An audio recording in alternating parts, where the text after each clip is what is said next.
Hello again, everybody. Welcome back to Autographs TTM. Hopefully everybody had a nice holiday weekend. I've got some returns for you here, and we'll start with baseball. Ray Fontenot. Ray was a pitcher, drafted in the 34th round in 1979 by the Rangers. He played for the Cubs, Yankees, and Twins between 1983 and 1986. His turnaround response time for his autograph was 13 days, and the address is on Star Tiger. Ray was born in Lake Charles, Louisiana, and his debut was with the Yankees in 1983, and he played his final game with the Twins in 1986. So a pretty short 3-year career there for Ray. Some final stats for him: he had a win-loss of 25 and 26, 4.02 ERA, 216 strikeouts, and 399 total innings pitched. Jumping over to a Royal here, Lynn Jones. He was an outfielder drafted by the Reds in 1974 in the amateur draft, and then again in 1978 in the Rule 5 draft by the Tigers. He played for the Tigers and Royals between 79 and 86. Response time for Lynn was pretty quick, 11 days, and his address is on Star Tiger. Lynn was born in Meadville, Pennsylvania, debuted with the Tigers in 1979, played his final game with the Royals in 1986. He had a .252 batting average, 71 home runs, 91 RBI, and he played 527 games. He was a 2-time world champion. Post-playing days, he also coached with the Royals, Marlins, and Red Sox. I'm going to stay with baseball here. Jim Eppard was a first baseman, drafted by the A's in the 13th round of the 1982 draft. He played for the Angels and Blue Jays between 1987 and 1990. Took 22 days to get Jim's response back, and that is on Star Tiger. He was born in South Bend, Indiana, and his debut was with the Angels in 1987. He played his final game with the Blue Jays in 1990. Some final stats for Jim: he had a .281 batting average, he never did hit a home run, 16 RBI, and he played in 82 games. He coached with the Angels from 1987 to 1989, and then for the Blue Jays, and again in 1990. Bryn Smith was a pitcher, drafted by the Cardinals in the 1973 draft. I was very surprised when I researched how long Bryn had been in the league. He played with the Expos, Cardinals, and Rockies, was active from 73 to 93. His response time was 11 days, and that's on Star Tiger. He was born in Marietta, Georgia. He debuted with the Expos in 1981, so he did spend quite a bit of time in the minors. Played his final game with the Rockies in 1993. His final stats: he had a win-loss of 108 and 94, a 3.53 ERA, 1,028 strikeouts, and he played in 365 games. One more notable thing about Bryn: he was the first pitcher as a Rocky to win a game in 1993. Jumping over here to football, we've got Derek Lovell. So Derek was a running back, primarily a backup running back throughout his career. He was actually never drafted by an NFL team following his college days at Oregon. He did catch on with the Seahawks, spent some time with them, also played for the 49ers and Broncos. He was active from 1990 to 1999. Response time for Derek was 16 days. Address on Star Tiger. I wish the card was not as dark as this, because it's a little tough to see this signature, but very nice signature as well.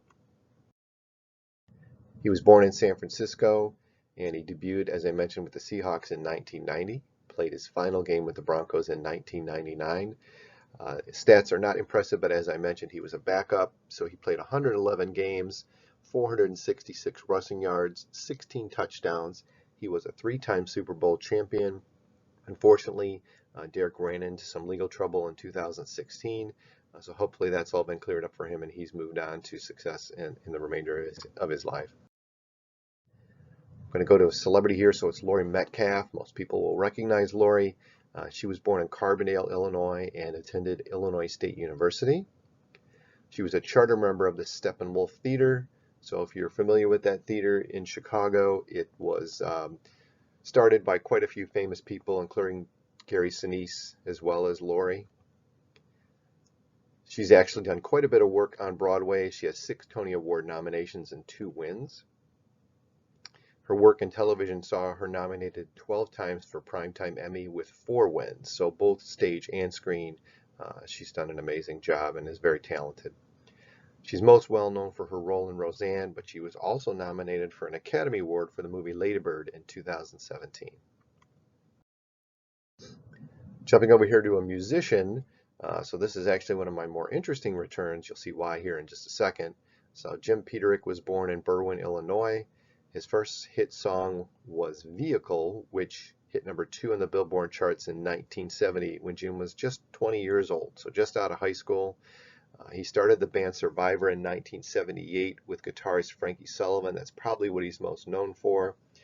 In 1992, Sylvester Stallone commissioned Survivor to write Eye of the Tiger for Rocky III.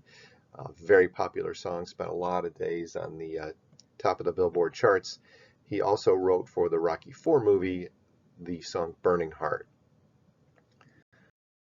Here's why it's an interesting return. If you can see there in the photograph, on top of signing my photo that I sent to Jim, he also drew me a picture of what I assume is himself. And a nice note there. So signed it at the bottom. It's very cool, very different than anything I've ever received, but he's definitely an eccentric gentleman. So just some popular songs, as I mentioned, Vehicle, which was part of the band Ides of March, Eye of the Tiger, Survivor, High on You, Search is Over, I Can't Hold Back. So a lot of famous Survivor songs for Jim and his band. Also, Jim has a lot of writing credits you'd be surprised about. He wrote for 38 Special, Caught Up in You is one of the songs. You would recognize that one. He wrote for Sammy Hagar. Another 38 Special song, Hold On Loosely.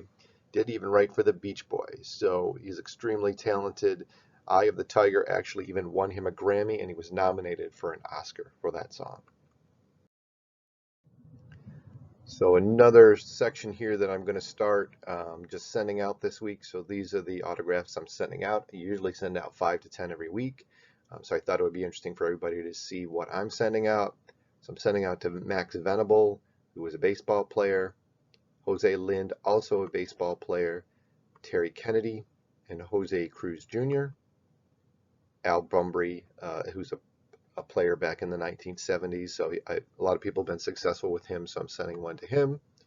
We got Michael Cooper, who's a basketball player for the Lakers, Tim Krumrie, who was a football player for the Bengals, Austin Collie, football player for the Colts, Thad Bosley, who was an Angel and a Chicago White Sox, and Jeff Cross, who was a football player for Miami. All right, here's a little something from my own collection. This is one of my favorites. It was a little difficult to take the picture, but I think I got a good one here. And this is Roy Jones Jr. I did not get to meet Roy. I got this off of a website, an auction website, got a pretty good price on it. It is certified, so I do appreciate that. But this is one of my favorite pieces for my collection.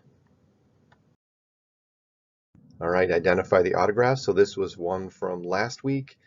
Nobody commented with a guess, but this is actually Travis Kelce. So very cool, difficult autograph to read, but I thought it was an interesting one. Football, we've been doing baseball, so I did a football one.